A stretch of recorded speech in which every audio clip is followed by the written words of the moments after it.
So mag-pray tayo na bumaba na yung gasolina. Mag-fast na rin tayo kasi mahal din yung gasolina.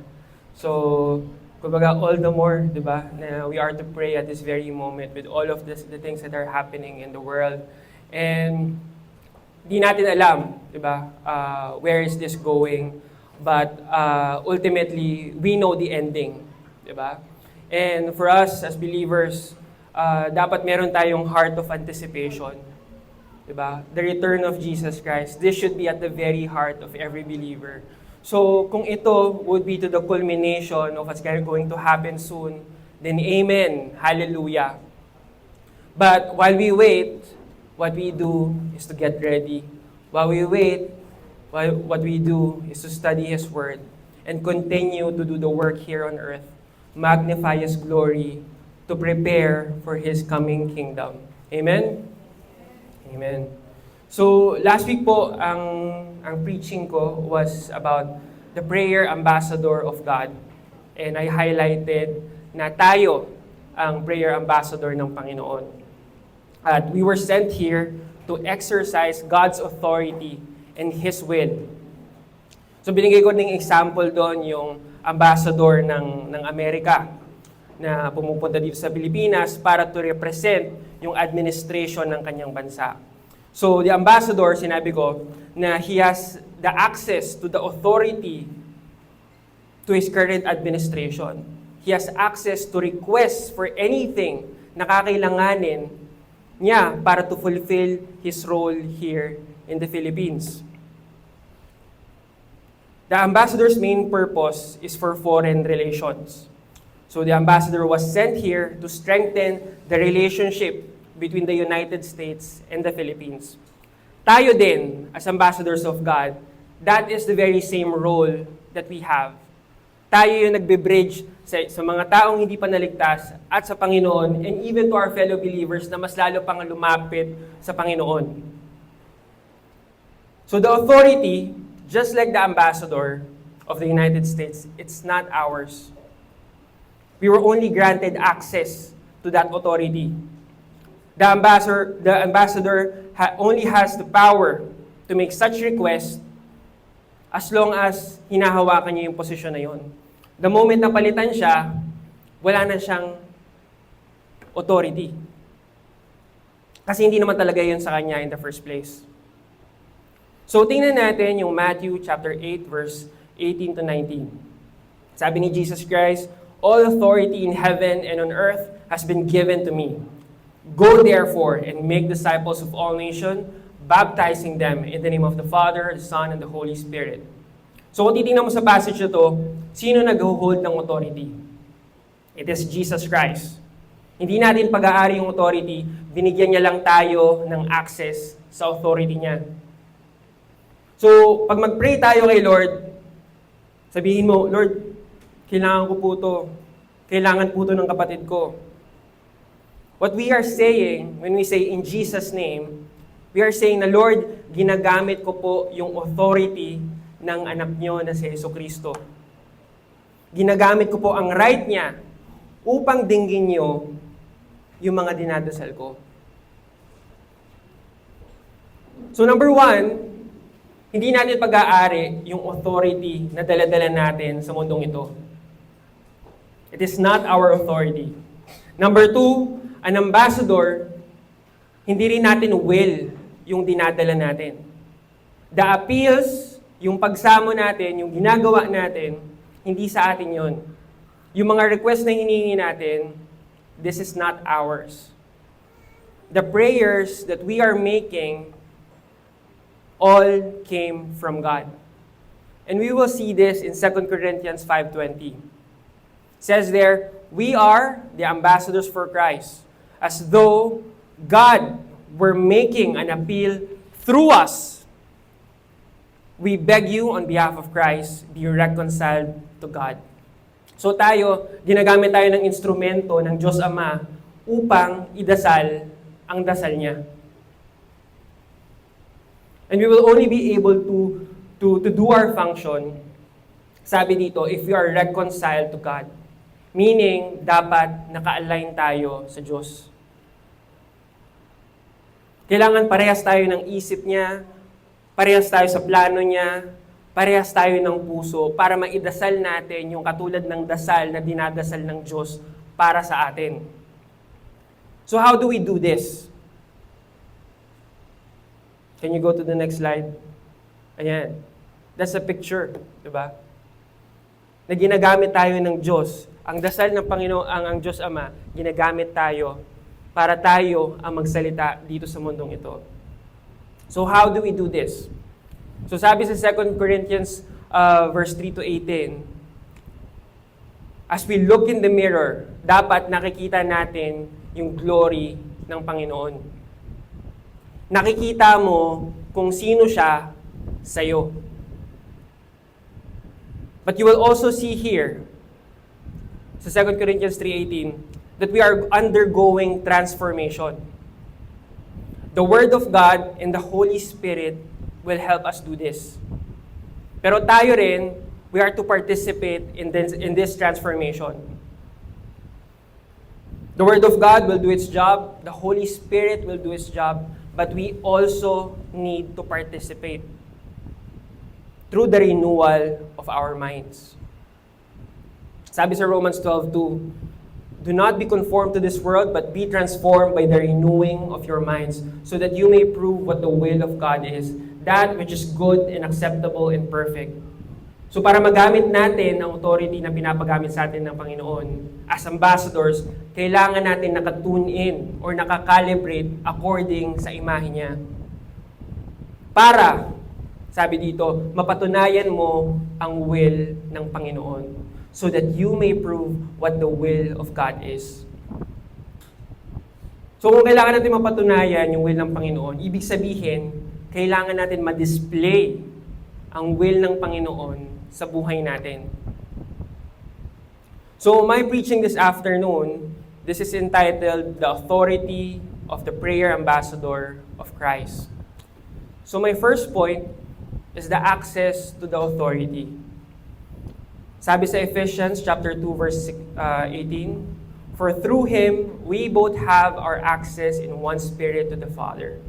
So we, as ambassadors, we are granted access to the Father through Jesus Christ. We as ambassadors, we are also granted authority using the name of Jesus. Pero the access is useless unless we know what is the process. So si Pastor, laging hina-highlight sa atin yung quantum field. Lalo na pag pinipreach niya yung Mark 11:24 sa atin. And sinasabi niya on how it relates to our prayer. And I want to give a picture of how it looks like. Brother, pwedeng pa, next slide.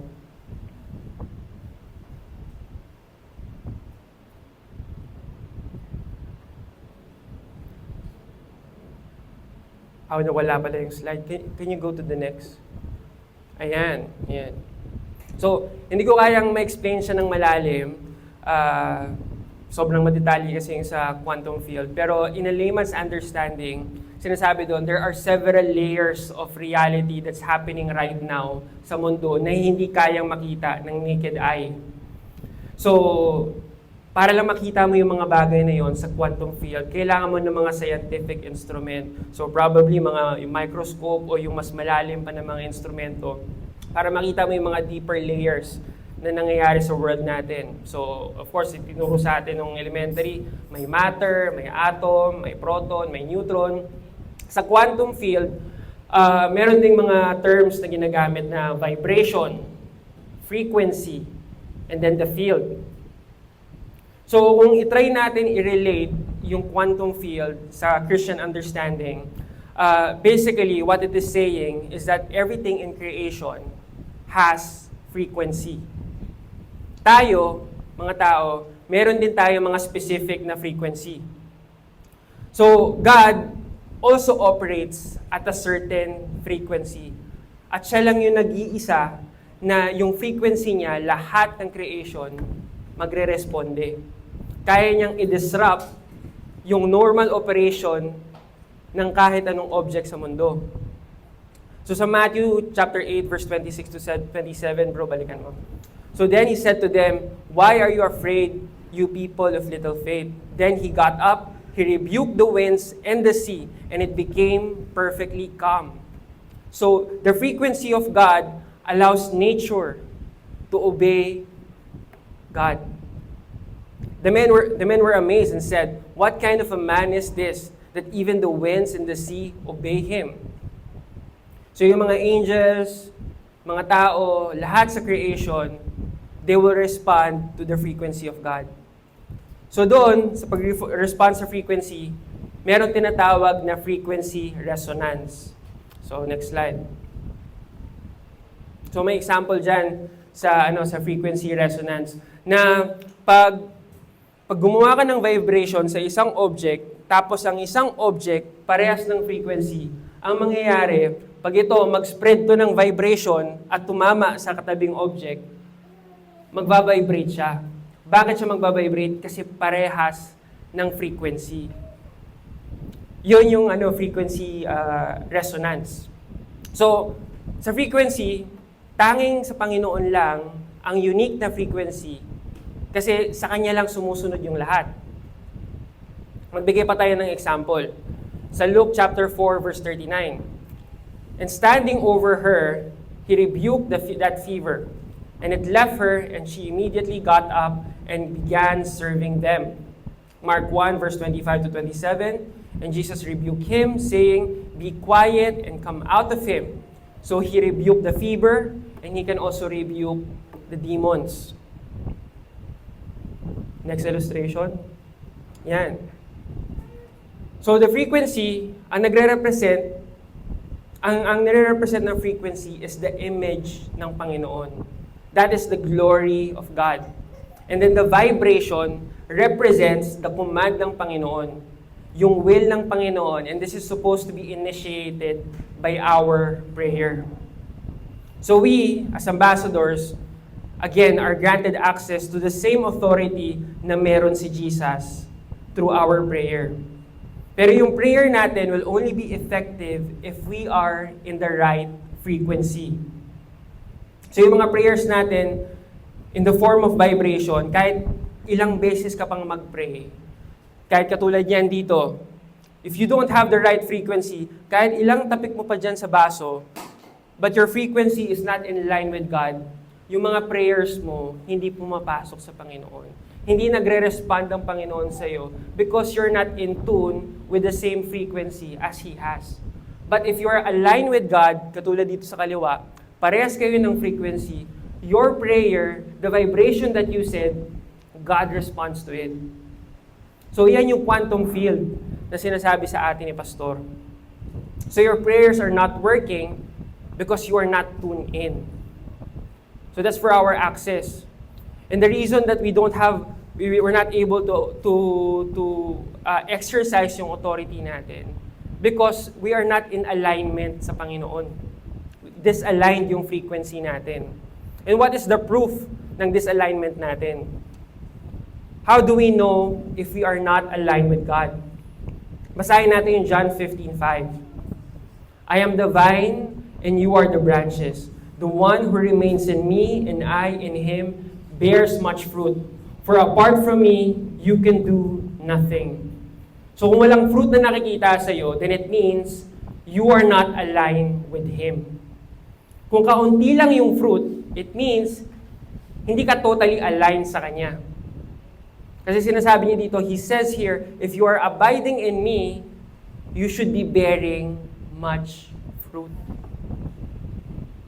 This doesn't pertain to our prayers, but it pertains to the fruit of the Holy Spirit that you are supposed to be showcasing. Yan ang nagpapatunay kung naka-align ka talaga o hindi, according to your fruit. James 2:17, in the same way, faith also, if it has no works, it is dead. That's the proof of our disalignment. Ano yung cause? What is the root of our disalignment? Number 1 is disobedience. Proverbs 28:9, sabi dito, he who turns away his ear from listening to the law, even his prayer is an abomination. So what's the significance of obedience to God's command? Sabi ni Jesus Christ sa Sa John 14:15, if you love me and you will keep my commandments. If you love me, you will keep my commandments. So, our obedience or disobedience directly correlates sa affection natin sa Panginoon. So, kung susundin mo ko, ibig sabihin, mahal mo ko. Pero kung hindi mo ko susundin, hindi mo ko mahal. If you do not love God, you will not keep His commandments. So, bakit ko ibibigay yung gusto mo kung ayaw mo naman sa akin? Kahit maganda naman yung intention mo sa prayer mo, it is still an abomination to Him if we keep disobeying Him. It doesn't matter how good your prayers are kung ang puso mo sa Panginoon hindi tama.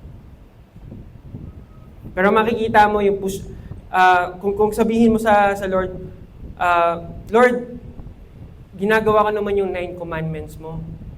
Baka naman pwede mo akong pagbigyan sa isa. Tao lang naman ako, minsan nagkakamali. Pero titingnan mo yung posture ng puso ng tao. Diba? Pag ganun, parang kang nagiging legalistic. You are coming from a place where you are seeking a bargain sa Panginoon for His favor. Ginagawa mo yung pagsunod mo because you want something for yourself. Gumagawa ka lang ng mabuti kasi may hinihingi ka sa Kanya. Ang gusto ng Panginoon, hindi lang yung sundin mo siya, pero ang gusto niya, yung puso natin. Now when we are saying, Lord, ayoko na yung ginagawa ko. Lord, nahihirapan na ako sa ginagawa ko. Patawarin mo ako, Lord. Tulungan mo ako, Lord. Baguhin mo ako.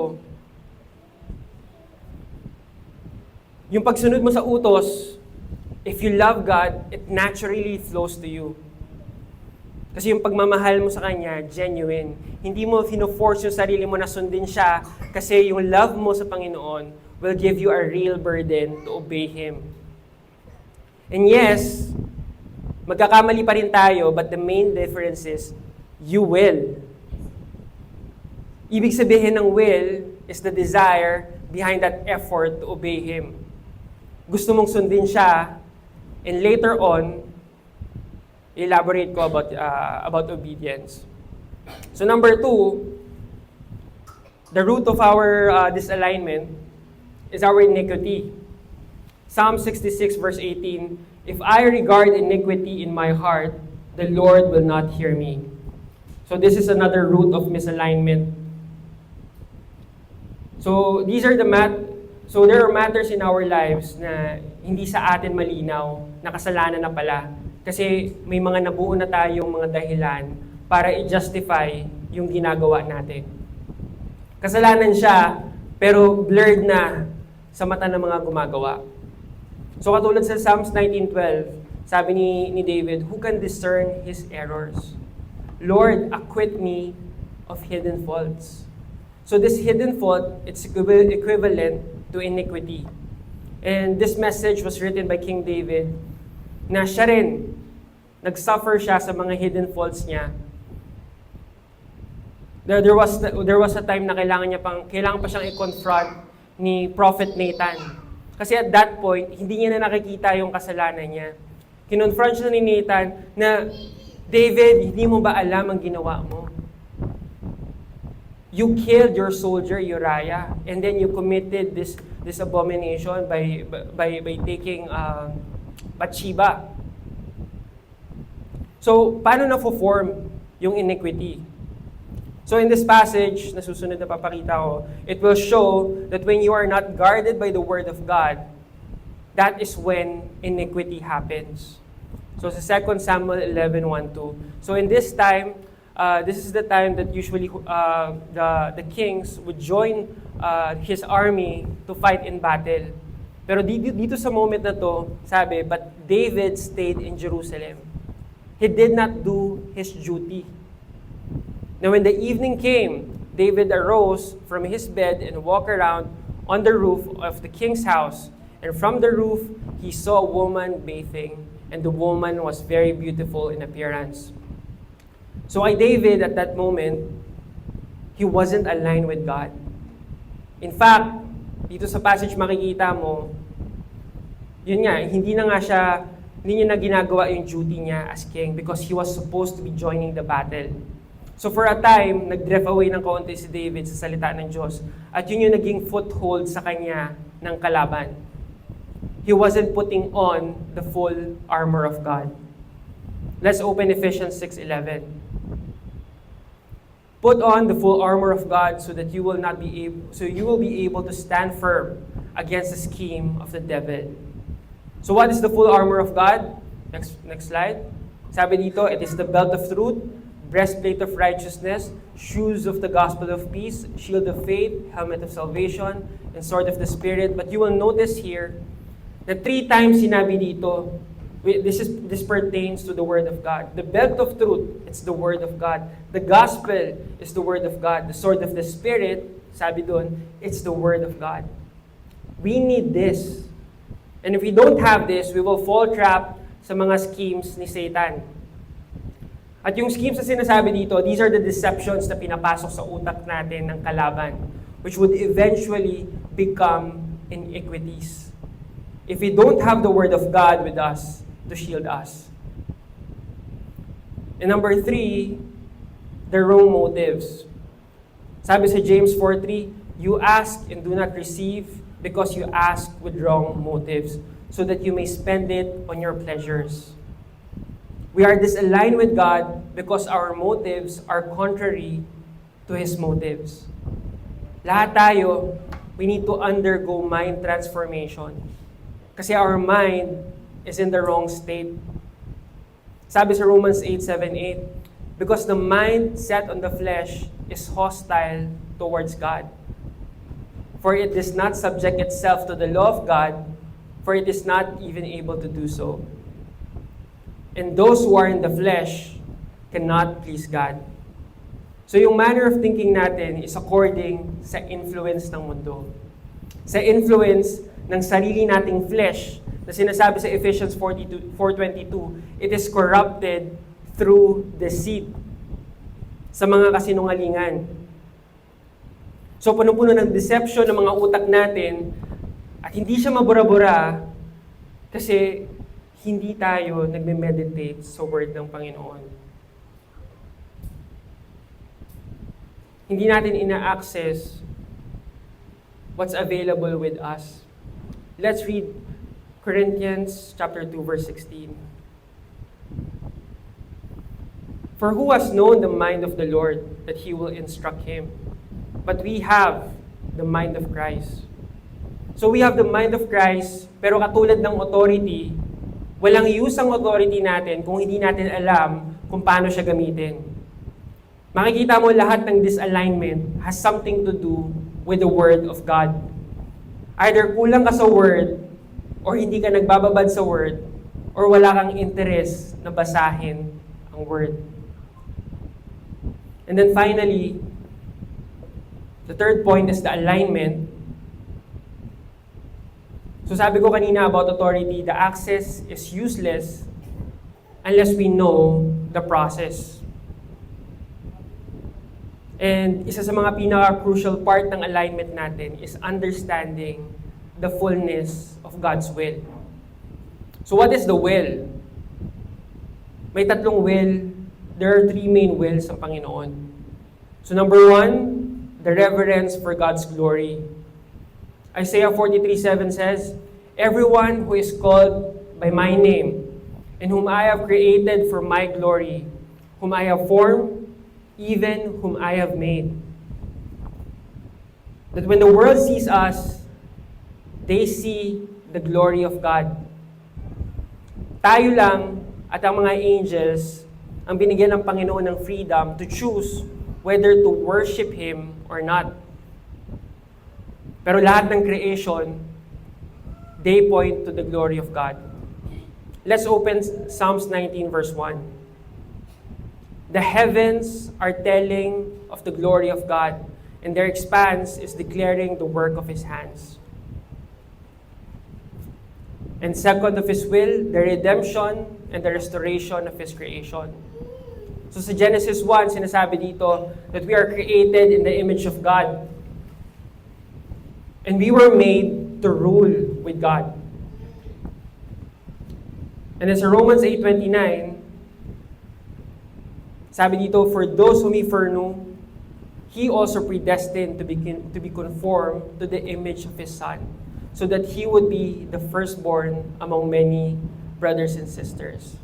And then finally, the ultimate reign.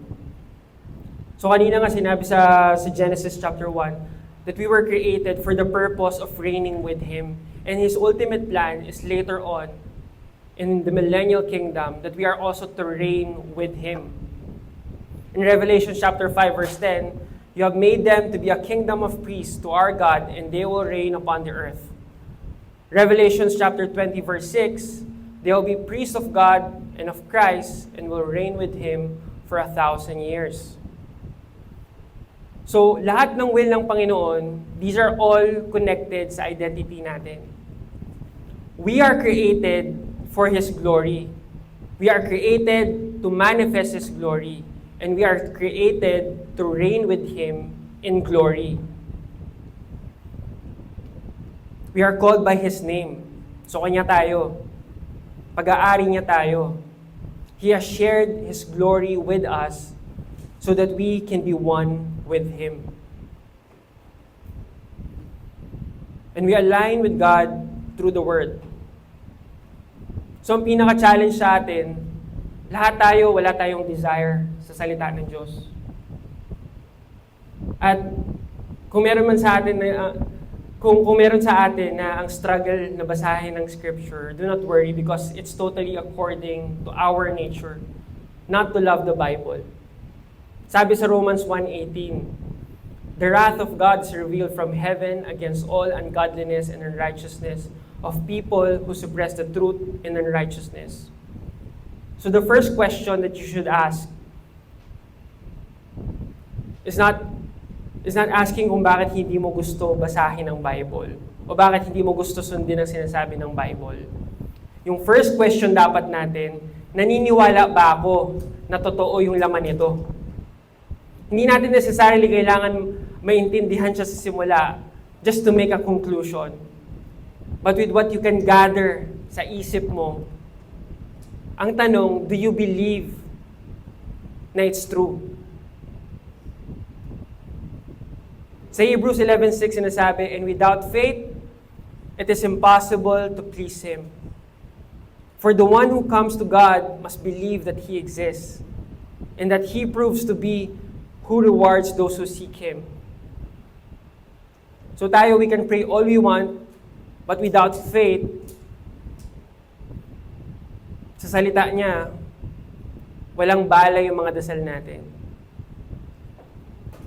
Do you believe what it says? That Jesus Christ is God manifested in the flesh. Na that 2,000 years ago, He lived here, He died, and was resurrected.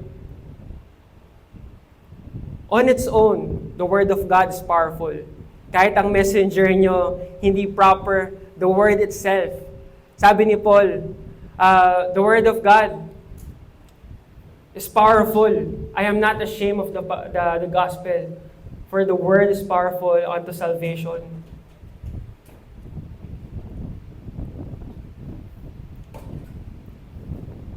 And finally, the work. Kung kaya natin ma-establish sa isipan natin ang salita ng Diyos, hindi natin kailangang gustuhin ang salita niya bago natin siya gawin.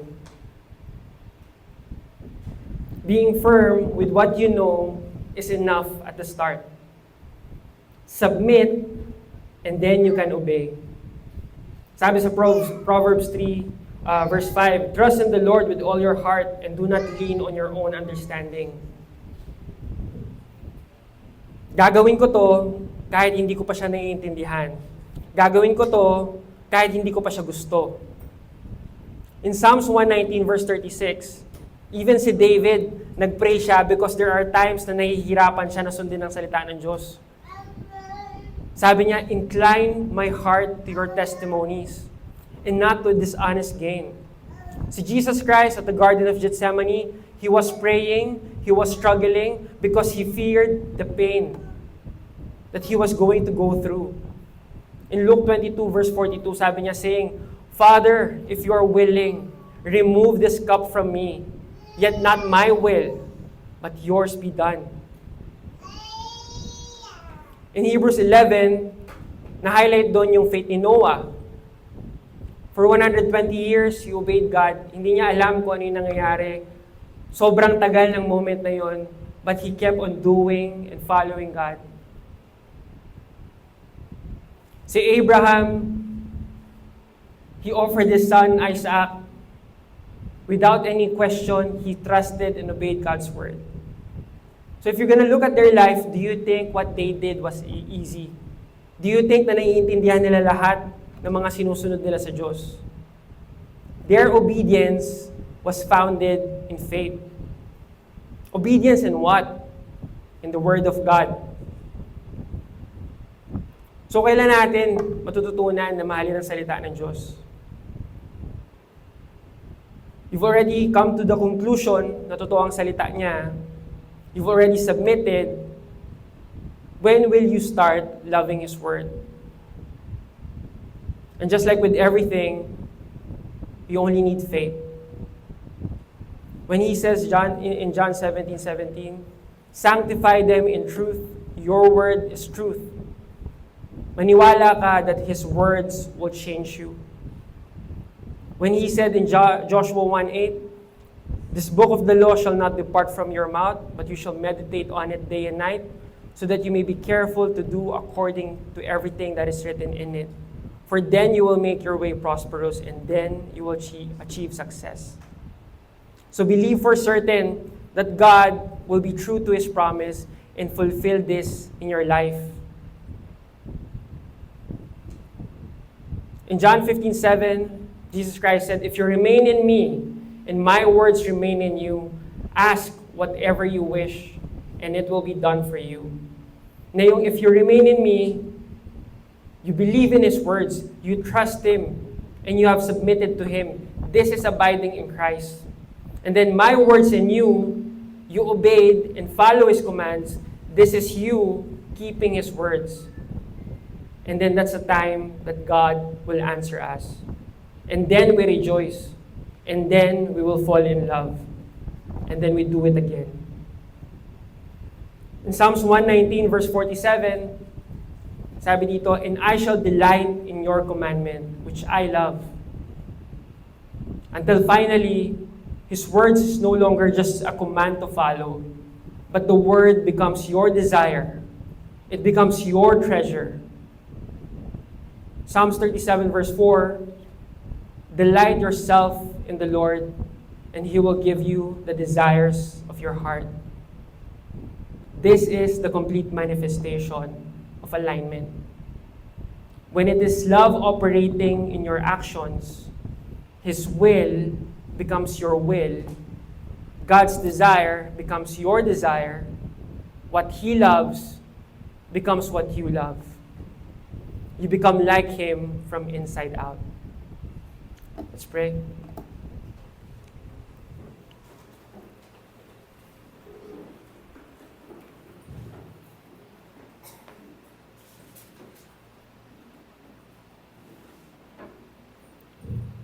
Father God, thank you this afternoon for your word.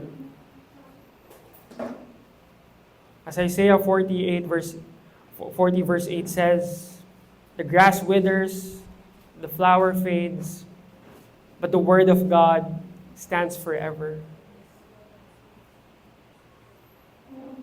In this book of the law, O Lord, as you have said, so shall the words be that comes out of my mouth. It shall not return to me empty, but it will accomplish what pleases me, and it will succeed in the matter for which I have sent it.